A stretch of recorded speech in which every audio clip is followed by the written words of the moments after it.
Hey guys, it's Sam here from Sugar Spun Run, and today I'll be showing you how to make an easy, basic muffin recipe. So today's muffin recipe is meant to be a starting point for you. I'm going to show you how to make this easy batter and how to bake it, and the end result is going to be bakery style, soft and fluffy muffins. You are going to be able to add whatever add-ins you'd like to this. Frozen fruit, fresh fruit, nuts, whatever you'd like is going to work great in today's muffin recipe.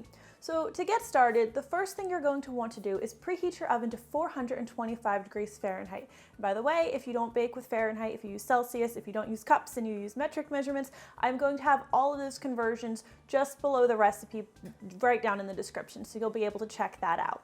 So once you've preheated your oven, you are going to need a large bowl, and we are going to add 4 tablespoons of melted unsalted butter. Make sure I get all that in there.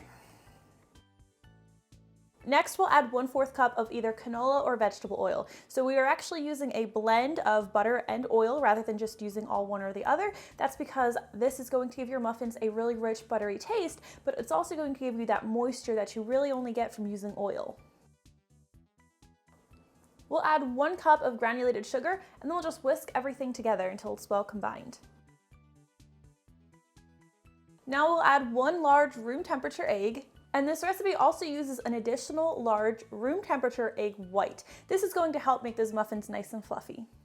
We'll add 1.5 teaspoons of pure vanilla extract, and then just stir everything together until it's well combined. Now we'll stir in 1/2 cup of buttermilk. If you don't have buttermilk, I have a really easy buttermilk substitute. I'll leave the instructions for that in the description below.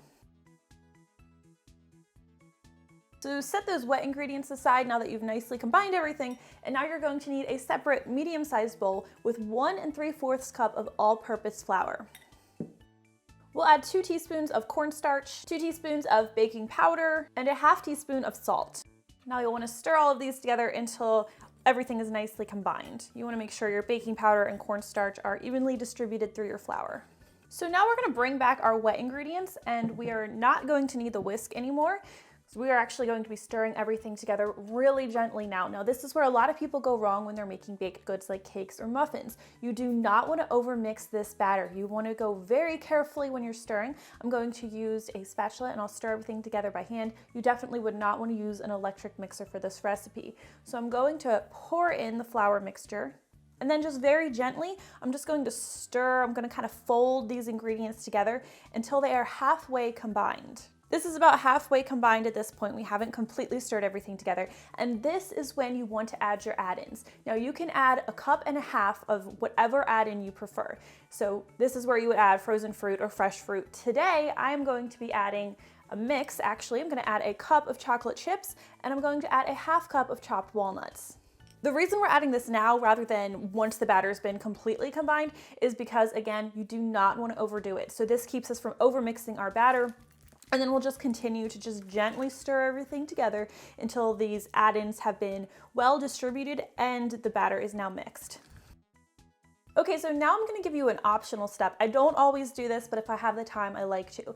At this point, once everything is mixed together, you can cover this batter with a clean towel and let it sit for 15 minutes to an hour. That's going to actually help the batter rise a little bit. It'll help make your muffin tops even taller than they would be otherwise. So if you want to make these and then preheat your oven, wait for it to preheat while it's covered and give that batter a little time to rise, that's actually great. It's fine. It's not going to hurt the batter at all.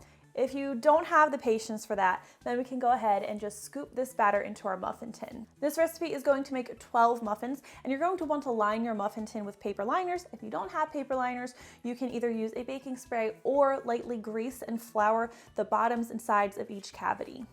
The easiest way that I've found to scoop my muffin batter is to use an ice cream scoop. I found about a heaping scoop is actually just about the right size to fill each muffin liner, and it really helps if it has one of these, I don't know, release levers on it. You'll want to fill each muffin liner about 3/4 of the way full. Here's another totally optional tip. Before I bake my muffins, I love sprinkling them with granulated sugar. I actually have turbinado sugar here today. Coarse sugar is my preference, but if you don't have that, regular granulated sugar will work. And I just sprinkle a little bit of sugar over each muffin. So now our muffins are ready to bake, and my baking process is one thing that kind of sets these apart from a lot of other muffins.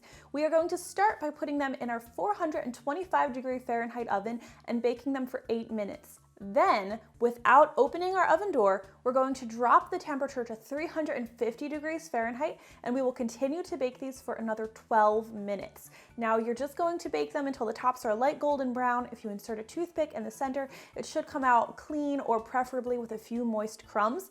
And then you're going to pull them out of the oven and let them cool.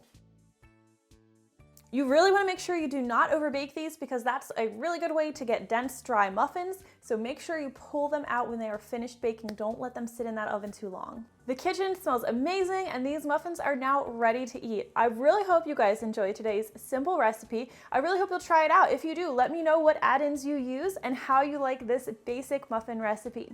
Thank you so much for watching, and I will see you next time.